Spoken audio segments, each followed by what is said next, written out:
All right, one other thing before we dive into the LSP halfback, and that talk just for a second about the C-collar.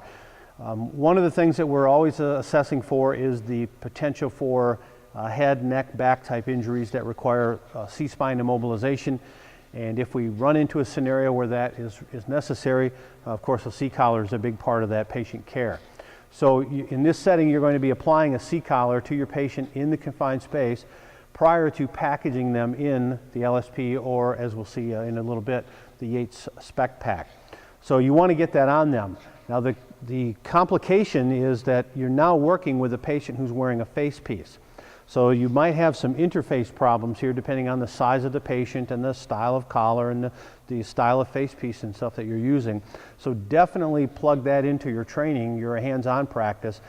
See how your C-collars interface with your face pieces on a variety of size people.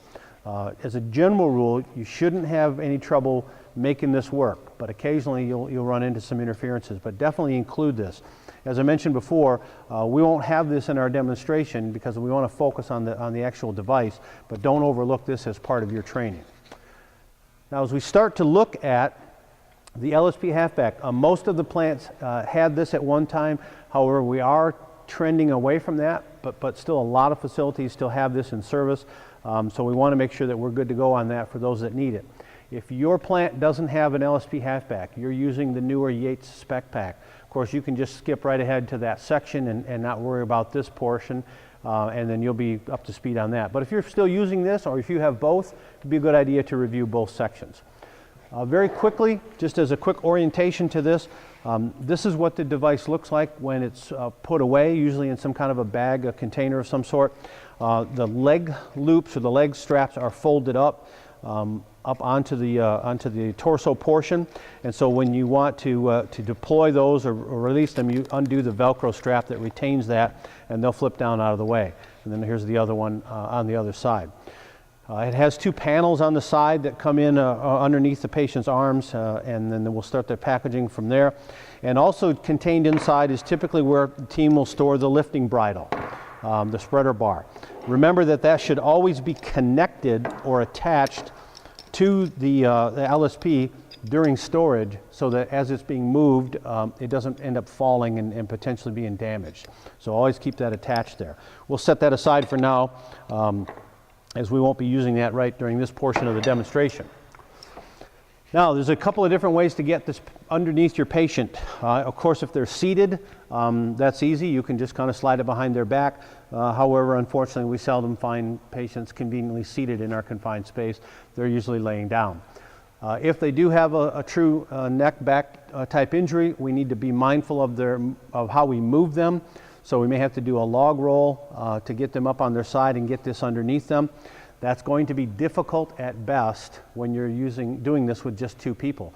One person is still maintaining manual C-spine control, and that leaves one person to do the log roll and to do some of the application, move the device in place, okay?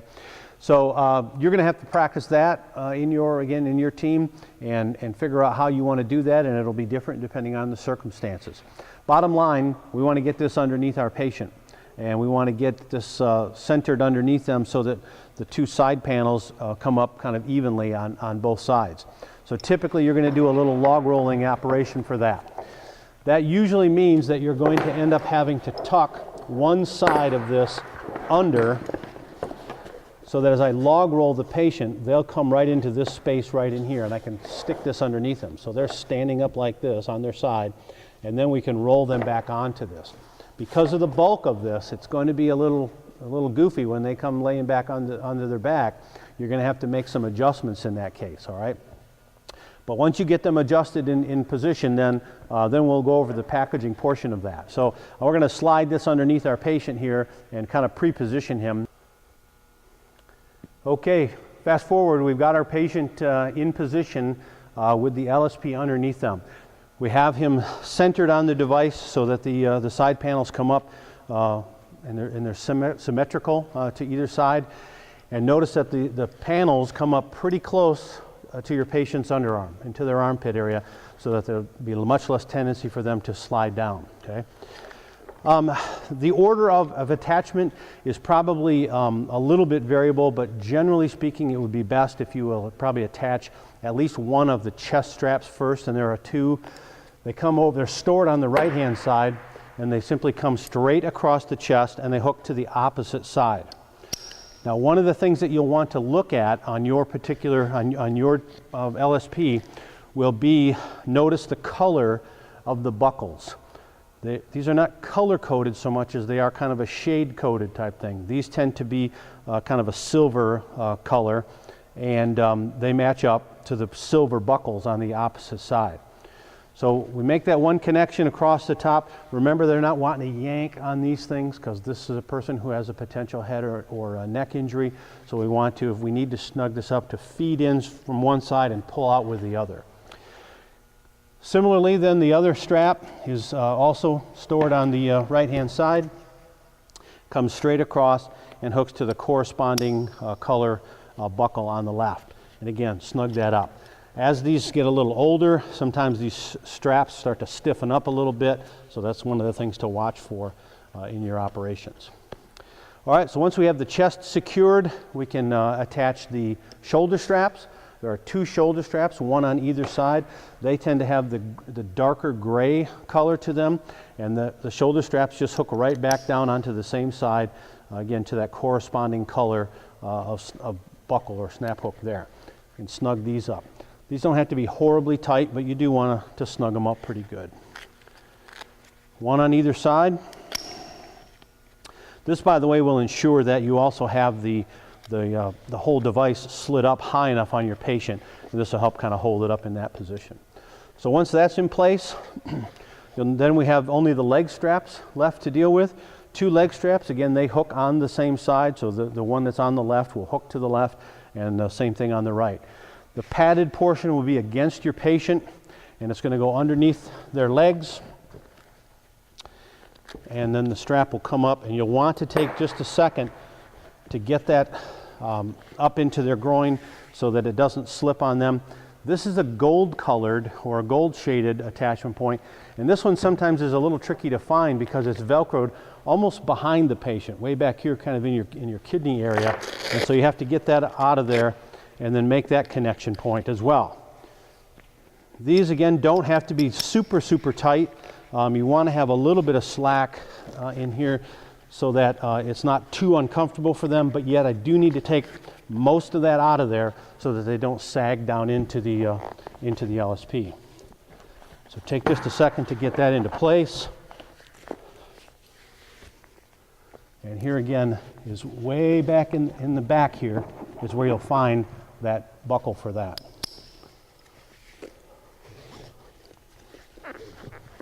So you can see this can go pretty quickly. It doesn't take too terrible long for a couple guys working together to make that happen.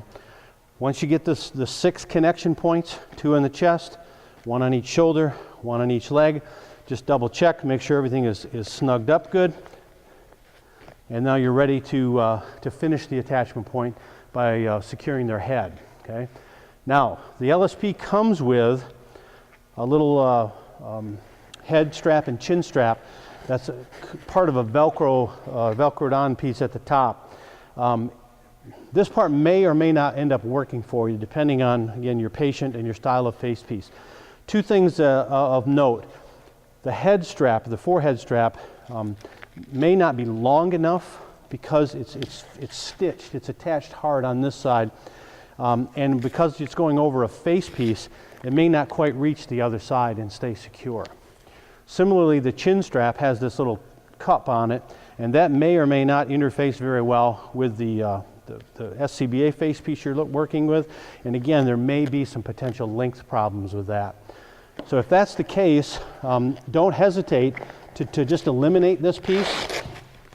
And we still want to secure their head, but we can do so using a couple other methods. If you have some tape, I just have some masking tape for our demonstration. I can do this with masking tape and go all the way around the whole backboard assembly in here and do that.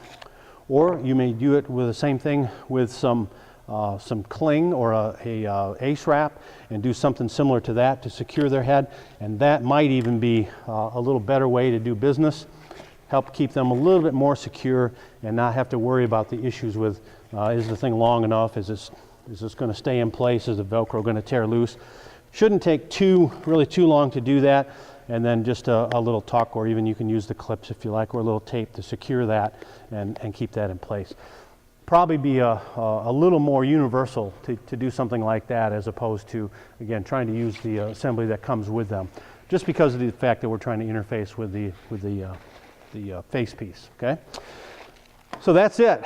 The last component that we'll just touch on, and it'll kind of lead us to another segment down the road someplace, is the use of the lifting bridle.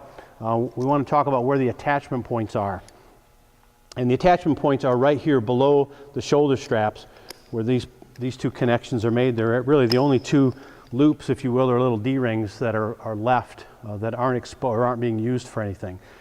Our bridle attachment then becomes the place where we connect our main line and belay line up here. We like to have this just a little bit long so that it does clear, or gets close to clearing your patient's head. When the patient comes up, they're not going to come straight up and down. They're going to be kind of tilted a little bit like this. And so we want this to kind of be hanging out here in this area. So for this guy, this might be a little bit long. I could shorten it up a little, but usually not too much of a big deal either way. This also, as you might recall, is also how we attach our SCBA to the patient, how that rides up with him. So again, without doing the demonstration here today, remember that we lay that cylinder right on their chest, and these straps go through the shoulder straps on the SCBA. Shorten those straps up, and then the whole thing will just hang right here and ride on up nice and securely with your patient. Okay, so there's our review of that LSP halfback.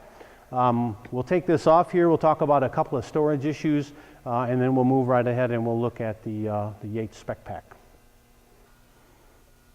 All right, let's finish up this section by taking a look at the termination side of putting the LSP halfback away.